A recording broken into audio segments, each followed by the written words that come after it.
Welcome to the Park2Park podcast, where we compare theme park offerings from coast to coast. We don't always see eye to eye, but in the end, we try. I am your host, Alli, and that over there is CJ. How is CJ today? That over there. Really? Look, I lost my words a little bit, okay? It happens sometimes. It's been a long day. Yeah, it has been a long day. Anyways, I'm good. I went to Magic Kingdom today, so I did some research for this episode. Well, lucky you. Yes. How are you doing over there in Texas? I've had a long day. Long day at work, not going to Magic Kingdom or anywhere truly magical other than this very room, which contains minimal magic. So that's my day. All right, well, let's magic it up with this episode. Yeah, let's get some sci-fi in, because we are talking about Buzz Lightyear Astro Blasters and Buzz Lightyear's Space Ranger Spin. So not exactly magic, but in Magic Kingdom, so it counts a little bit, I guess. It's sci-fi. I don't know. Yes. Whatever. So, as always, let's kick it off with our favorite things. So, CJ, Buzz Lightyear Space Ranger Spin at Magic Kingdom, favorite thing, okay, go. I like that the People Mover goes through this attraction. Disneyland does not have that option anymore, so I think that's a really cool feature. My favorite thing upon watching the ride through is that tunnel thing that you go through. Thought that was pretty cool. When was the last time you went on that ride? With you. Actually, no, you bailed on us to go get some chicken with you and when we were there for after hours with Mom. That's right. Okay. Yeah, I kicked Mom's butt. Good. And your favorite thing about Buzz Lightyear Astro Blasters at Disneyland? I like that there are different targets worth different amounts, and they have visible differentiation for which target is worth how many points. And if you asked me 18 years ago what my favorite thing about Buzz Lightyear Astro Blaster was, I would have told you, you get the free ride photo. It's the only free souvenir you ever get from Disneyland. That's right. Yeah, I thought that was pretty cool back in 2005, 2006, 2007, and 2008. But in today, I recognize that, oh my God, they have not upgraded the camera, and it is a potato picture. So I would say that the ride is very colorful and vibrant, and that colorfulness and vibrancy has really held up throughout the years. Yeah, I would agree with that. That's a good point. Speaking of throughout the years, let's get some opening dates, CJ.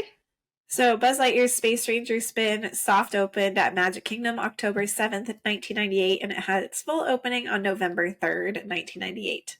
So that's a full month of being soft opened. Interesting.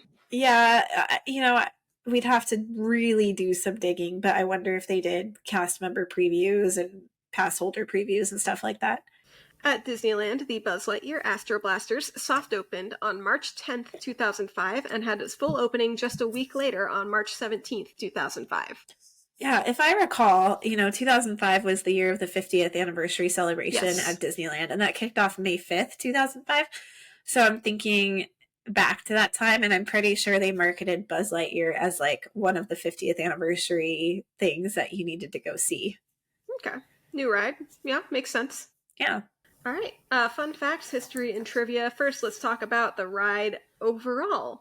So this ride also exists at Tokyo, and at one point existed at Hong Kong under the Buzz Lightyear Astro Blaster name. In Paris, it is Buzz Lightyear Laser Blast, and in Shanghai, it is Buzz Lightyear Planet Rescue. There was also, at one point, the Buzz Lightyear's Astro Blaster bumper car ride at Disney Quest. And from Shanghai's opening in 2016 to the closing of this ride at Hong Kong Disneyland in 2017, it was one of only 2 rides that could be found at every single castle park worldwide. CJ, what was that other ride? Well, I think we should leave this to our listeners. If you know the only other attraction, the only other ride that is at all 6 castle parks worldwide, email us, Instagram us, let us know what that ride is. The email address is park2parkpod@gmail.com. That's the number 2 in there. Or you can find us on Instagram at Park2Park Podcast. And here's a free hint. We have done an episode on this attraction. Yes, we have. All right. In 2005, the Walt Disney Company premiered a home version of the ride in the form of a video game. You downloaded this online from the Disneyland website. They shut this down at an unknown date, but if you had it downloaded prior to that unknown date, you can still actually play this, but in training mode, not in online mode, which is interesting. Anyways, in online mode, the video game player could connect with a guest in the park on the ride. The scores of the guest on the ride add to the score of the person who's playing the game online. Yes, CJ. And just to clarify, it connected to the riders at Disneyland. Yes, Disneyland not Magic only. Kingdom, yeah. So I watched a YouTube video of somebody playing this game. 2023 Alli is like, why would anybody want to play this video game? It looks awful. But I guess times were different in 2005. It looked as if Space Invaders was a 3D modeled game instead of just a 2D 8-bit game. That was kind of the vibe that I got. You're a spaceship flying through space shooting things. If you shot an enemy marked with a Z symbol, it would cause targets on the ride at Disneyland to light up and allow riders to earn extra points.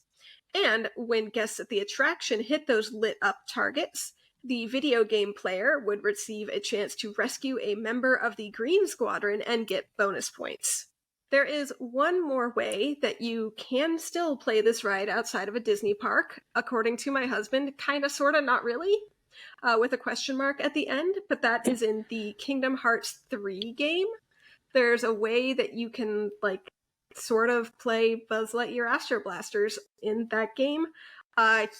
Wikipedia was not very forthcoming on this. My husband was also not very forthcoming on this, although I texted him about it, and I haven't seen him in person since I found this out because he's not home from work yet. Anyways, you could kind of play this in Kingdom Hearts 3, apparently. All right. Well, there we go. Yeah. So, Magic Kingdom fun facts.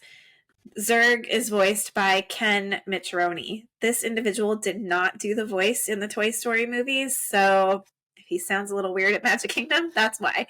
Buzz Lightyear is voiced by Pat Fraley, who also is not the voice of Buzz Lightyear in the movies. So again, if Buzz and Zurg sound a little weird, now you know why. I will say, yes. Zurg at Magic Kingdom sounds terrifying. Yes, he sounds like Batman, like the scariest form of Batman. He sounds like Batman in a garbage disposal. All right. Carry on. So this space at Tomorrowland in Magic Kingdom was originally home to an attraction called If You Had Wings, which was an aviation-themed ride, which was renamed to If You Could Fly, which closed in 1989. Then a new ride took over called Delta Dream Flight, later renamed Take Flight, and that closed in January 1998. Buzz Lightyear opened in November of that year, so it was less than a year to switch it over to Buzz Lightyear. The Buzz Lightyear attraction now uses the exact same floor plan and ride system. Besides the storyline and set and all that obviously changing, the only other change that they really made was the windows from the People Mover. Some of them had been covered up or changed, so there's less viewing points into the ride. Buzz Lightyear Space Ranger Spin was named the 2004 Disney Magazine's Reader Choice Award winner for the best Magic Kingdom attraction for young kids. And the Magic Kingdom version of this ride was the very first Buzz Lightyear ride of all the Disney parks. And that's all my fun facts. All right. Zurg at Disneyland is voiced by Andrew Stanton, who is a big Pixar guy, and he also was the voice of Zurg in Toy Story 2. Pat Fraley also did the voice of Buzz Lightyear at Disneyland, and from what I read, Pat Fraley does the voice of Buzz Lightyear at all the parks except for 2 of them. And I forget which 2. One of them was Tokyo, and I forget what the other one was, and I wasn't smart enough to write it down. But it was one of the other Asia parks. Anyways, the show building originally housed the Circle Vision 360 Theater. In 1997, the space became part of the queue for the Rocket Rods, which, as we all know, ran from 1998 to 2000. The space was empty until 2005. So where is this located? Obviously, they're both in Tomorrowland. Magic Kingdom, it's on the right side, just past Monsters, Inc. Laugh Floor. In Disneyland, it is on the left side when you enter from the hub. It is across from Star Tours. Yeah. Okay, so for the queue, the Magic Kingdom version has an outdoor portion most of the time, unless it's a really empty day. And it wraps around the side of the building. It's somewhat shaded depending on the time of day, but if it's, midday, be prepared for some heat.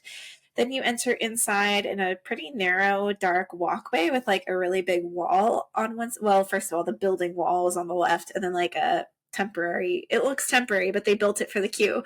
And I think that wall on the right side is there to separate the lightning lane from the regular guests. So it's extremely narrow in that first part. And then you end up winding in front of a Buzz animatronic for a little bit. But next to that Buzz animatronic, there's a giant Viewmaster toy, which displays various images from the Toy Story cinematic universe. And then you get on the moving walkway to board your vehicle after you merge with the Lightning Lane people. What I think is interesting is the physical space for the Lightning Lane queue is longer than the physical space for the standby queue, at least for the indoor portion.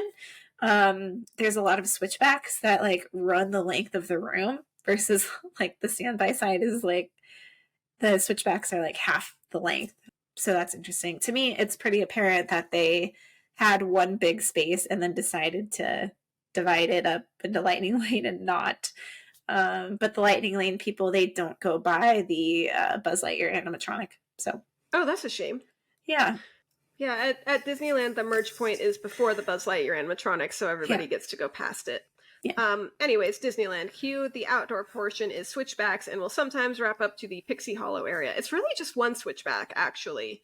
It's just very long. It almost goes to where the French Fry Rocks used to be. If you are lucky enough to get into the Pixie Hollow area, you get some shade. Otherwise, you're in the sun, unless the sun is behind the building and casting some shade on you. Inside, you feel like you're like entering a toy box sort of area. There's like instructions and like batteries not included, like on the walls and whatever. Part of this barrier is also to block the Lightning Lane from view, because this is where the merge point is. It's like one switchback in the building, and then that's the merge point. You go to the animatronic Buzz, and it's like, it's not very far. Once you see Buzz, you're like super, super close. There's like one switchback, and then you just kind of curve around him. This animatronic Buzz, instead of a viewfinder, has an Etch-a-Sketch. From there, it's pretty much a straight shot to the moving walkway where you board.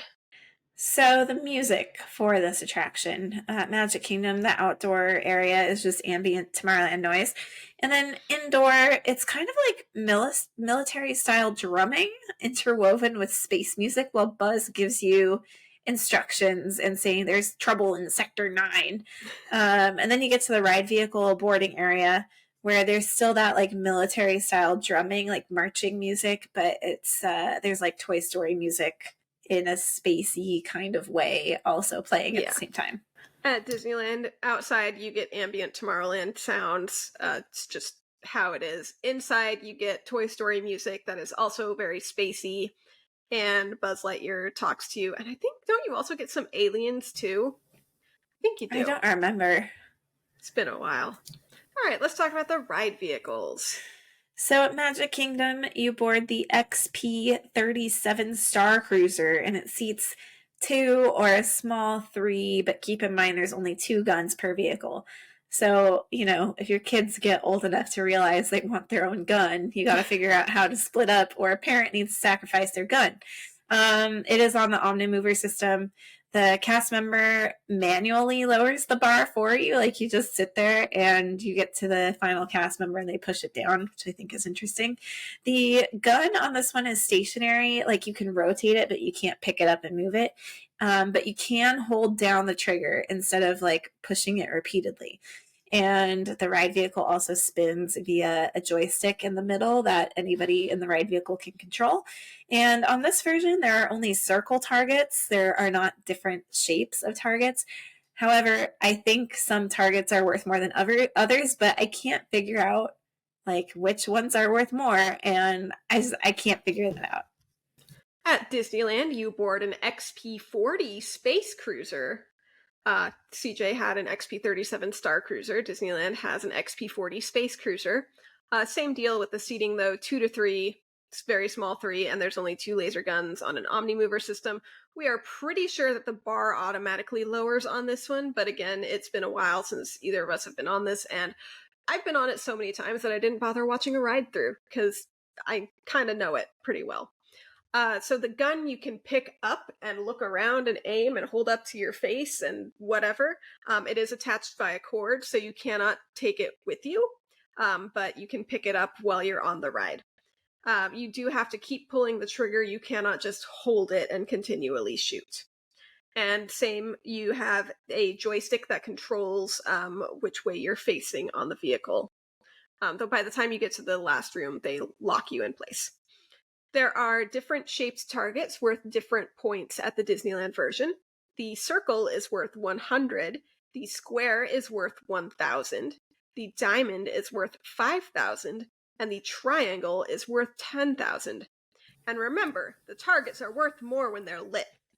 Now, Alli's going to share where the secret target is in the Disneyland version. I don't know if there's a Magic Kingdom secret target, but I do know for a fact that there is a Disneyland secret target.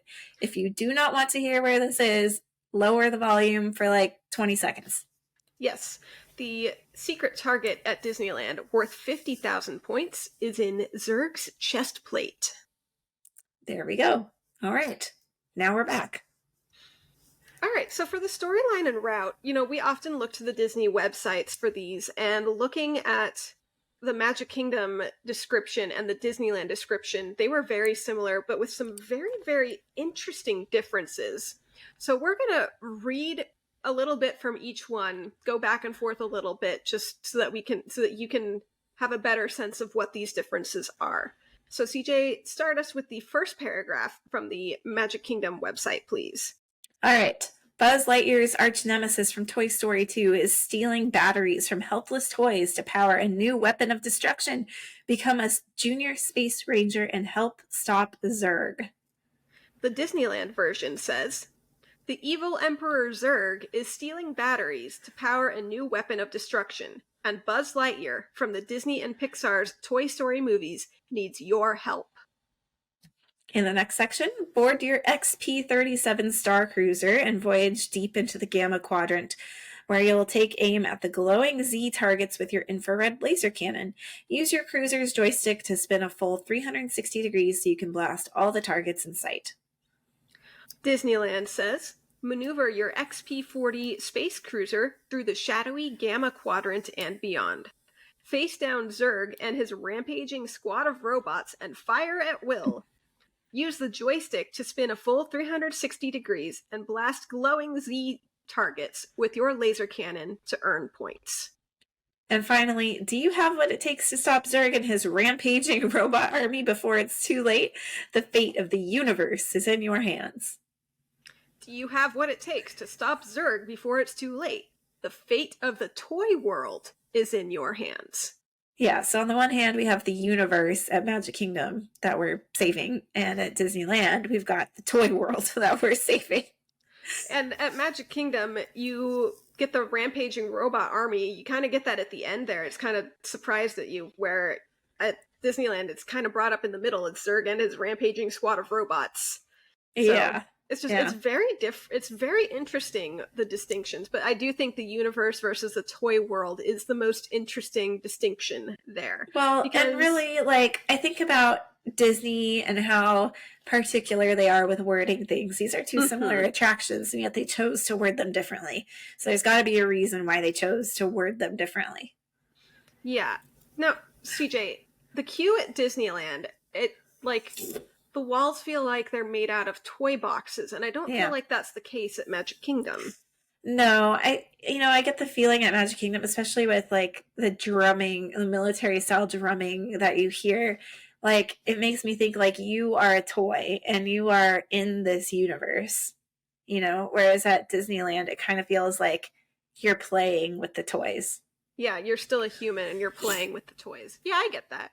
Yeah, even though in both of them, the Buzz Lightyear animatronic is blown up, so you feel the same size as them, whether it's maybe at Magic Kingdom, you are shrunk to be the size of Buzz Lightyear, so you are amongst the toys, versus at Disneyland, the toys are blown up to be the size of humans, so they are part of the toy world is part of the human world, Yeah, could be. I don't know. So now let's talk about the different things that we can see on the ride. CJ, why don't you go ahead and give us the full ride through for Magic Kingdom? Yeah, so this is based on me riding this ride today and watching a ride through really quick. You board your ride vehicle, which is coming from the maintenance bay, and you pass by images of evil Zurg. First thing you do is enter a room with stars reflecting off this crazy disco ball, where Buzz gives you further instructions, like further briefing on Planet Z and the bad guys. At that point, your spinning mode is activated, and you fight robots on both sides of the vehicles in the first scene, and there's a lot of batteries. Then you enter a room with bugs, creatures, and other aliens and a giant volcano. And then you see Zurg looking at you through something called Zurgo-vision as you move to the next room, where the robots working for Zurg are trying to steal batteries, I think. Then you see Zurg in a giant spaceship called the Spider Bot, and he's like saying, "Power, I need more power." Then there's a quick transition scene where the little green men are stealing batteries. They tell you to follow Zurg, who has escaped, through the emergency escape hatch, and you enter a dark tunnel where the projections are like spinning around you. In the next room, Zurg is shooting at you from his spider bot, and your picture is taken, and the flash is pretty bright, so it's pretty obvious. Then the aliens and Buzz say goodbye as you see Zurg being lifted by a claw machine, and Buzz and the little green men are tearing apart the spider bot. So apparently they fought each other and Buzz won. And then right before you leave, you see your score, your final score on the little LED screen, and you check your rank before you leave. LCD screen, not LED. So at Disneyland, you do get like a very, very small transition room, but there's not really anything interesting to look at there. One good thing to do there is to hold up your gun to your face and kind of like line up and fire a couple times against the very black wall, so you get a sense of how accurate your gun is. So that's a little trick for y'all. But yeah, that's basically just the room where it's like, okay, resetting, ready, let's go. The ride actually begins with the robot attack scene, where you can see the Boxbot, the Gigantobot, the Dogbot, and the Battery Bot, and a mini Space Ranger in what looks like an X-Wing. You go down a hallway in Zurg's Dreadnought, and you eventually reach Zurg's laboratory, where he is shooting his Zurgatronic Ion Blaster, and his secret weapon has been damaged. The next room is dark, but robots are being electrocuted while trying to land the Dreadnought. Then you enter Planet Z, where you've got the volcano, you've got Jack in the Box, you've got a pterodactyl. The pterodactyl actually belongs to Sid from the first Toy Story movie. Zurg is laughing and he thinks he's triumphed over the green planet. Then you enter a light tunnel with Z's around it that you can actually shoot for points. But the next room, where your picture is taken, Buzz Lightyear is using his Astro Blaster to take down Zurg's secret weapon, and the Green Squadron are helping. Finally, you get to a room where aliens are signing the receipt to return Zurg to Al's Toy Barn, and Zurg promising revenge. Buzz Lightyear sends his thanks, tells you to put the blasters back where they belong, and to check your scoreboard. One thing that we need to point out is, yes, Zurg is from Toy Story 2, but there was a Buzz Lightyear TV show and movie, which was the first 3 episodes of the TV show. Buzz Lightyear Star Command or something like that? Something like that. Yeah. You can look up on YouTube, you'll find some clips and stuff. And according to Wikipedia, a lot of the ride was based on, or elements of the ride was based on elements of the TV show. So my suspicion is, especially in the Magic Kingdom version, there's like creatures and aliens in one of the scenes, and I think some of those are probably inspired by the TV show. But if you want to go down a little rabbit hole, go look up that TV show, because the characters are like crazy. There was someone who was, one of the characters was convicted of like arson and burglary and too many parking tickets. Like, these characters are so crazy, and the storyline is like pretty deep. Like, there's a whole Zurg cinematic universe that like you could go pretty deep. Yeah. And there's a character called Evil Buzz Lightyear, which was like Buzz Lightyear, but the evil version of him, where Zurg somehow was an emperor and evil Buzz Lightyear became emperor. Weird things. Strange things, one could say. Yes. Strange things are happening with Buzz. Yes. Yep. Let's talk about when you exit the ride. CJ. So you exit to the photo preview area and you tap your magic band or card to have your photos linked, although they're supposedly automatically linked to your magic band. But today I got another couple's picture. Then you exit to a small gift shop called Buzz Lightyear Space Ranger Spin photos, where you see Zurg behind bars. It's a really great photo op. Or you can hang a right instead, just past the pictures and bypass the gift shop. Might be a good thing to do if you have small, easily excitable children who want to buy everything. Yes. At Disneyland, you exit to the photo screens where you have to find your photo and painstakingly type in your email address on the 2005 touchscreen. When you say find your photo, can you describe that process? So you have this little screen, and it's got a grid of, I want to say like 4x4 or maybe 4x3 photos, and you have to pick out which photo is yours and tap on it. And sometimes scroll through, sometimes you have to scroll through multiple pages. Yep. It'll pop up bigger, and you get the chance to confirm it's you. And once you do, you're taken to a screen where you have to tap in your email address on a touch screen. No keyboards here. And once you tap in your email, it emails the photo to you, and it is potato quality. Yes. What happens if you are top 10 score? There is a screen that lists the top 10, and you can put in your initials just like you would at an arcade. Yeah. So you can get your initials on the top 10. Yeah, and there's like TV screens up above that shows like the day's high score, so you can see who the top 10 people are. Yeah. Also worth noting, on the vehicles, they max out at 999,999, but your score can go above that. And when you like get to see your score in the pictures, it'll say like 1,015,000 or something like that. And the top 10 scoreboard regularly has people who scored over 1 million. It's just that the scores on the ride vehicle top out at 999,999. Once you have dealt with your photo, or you can ignore it if you'd like, you go through the gift shop called Little Green Men Store Command, or there's also an area where you can detour and not go through the gift shop. I have to say, the gift shop at the exit to Buzz is like, in Disneyland, is like 3 times the size of the Magic Kingdom one. Wow. That's not a big store. No, it's not a big store. The one at Disneyland is very small, actually. So Right. And there's some really interesting trivia in the Disneyland store. One of the displays is one of the old rockets from Astro Orbiter. Interesting. And the checkout desk is made up of like part of the People Mover. So go check it out. Yeah. Neither of these attractions have height requirements. They are very good for any age. They are both open during fireworks. They are both open during the rain. And they both have lightning lanes, but not single rider. Correct. So, with everything laid out, it's time for the Buzz Lightyear showdown.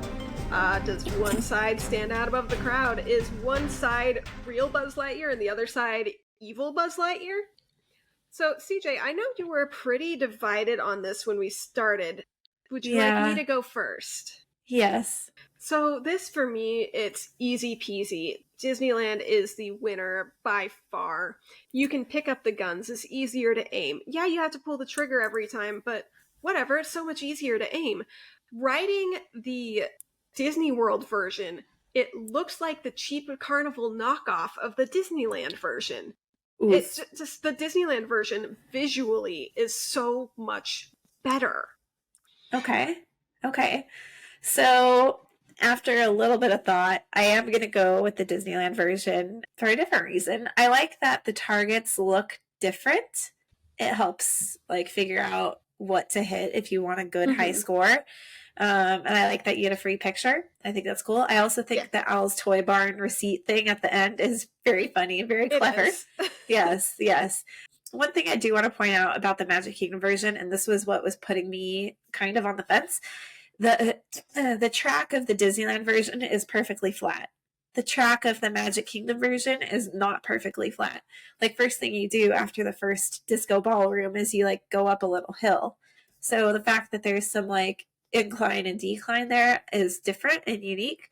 And I also think being able to look down from the people mover and get a preview of the ride, that's also a unique feature too. So those were the things that were kind of making me think Magic Kingdom has some unique features that I really like, but is it enough to push it over the edge for Disneyland for me? No. Yeah, I'll say the one thing that I think is better about Magic Kingdom's version is that you don't have to trigger. Like, you can just push and hold.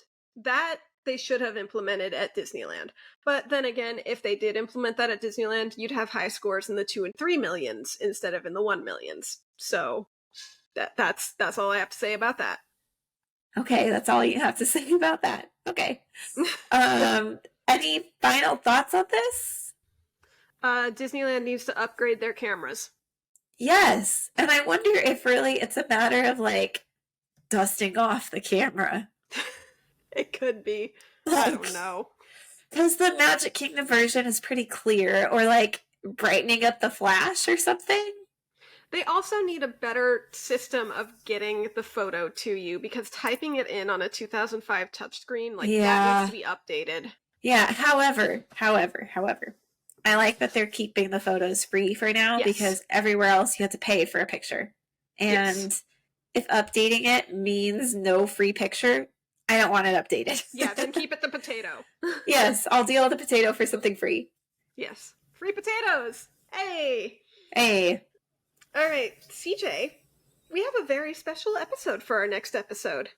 We do. I am running the Wine and Dine 2-course challenge, which is the 10K on Saturday, followed by the half marathon on Sunday.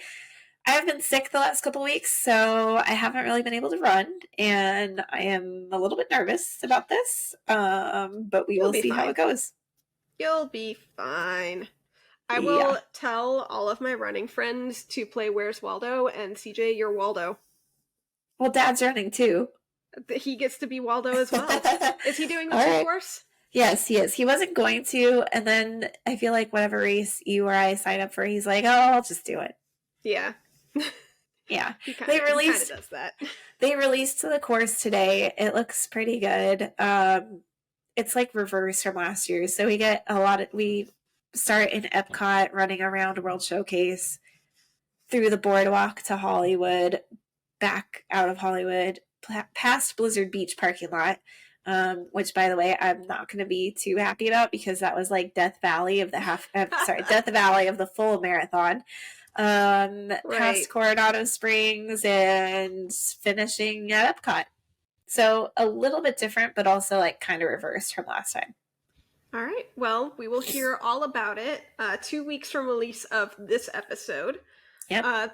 So thank you all for joining us for this. We got to wrap it up because my computer battery is very low, and every time I plug in my computer when we're recording, that's how we get cursed episodes. All right. Okay. Really quickly, you can find us on Instagram at Park2Park Podcast with the number 2. Email us at park2parkpod@gmail.com with the number 2. Give us a review, leave us stars, smash that subscribe button, watch us on YouTube, and tell us which one's prettier. Spoiler alert, it's me. Once again, CJ, I thought we were past this. We are never past it. That is all. I'm just saying one of us is acting more like an adult here, and it's the younger one, me. Okay, fine. Okay. All right. That way. We will see you all next time.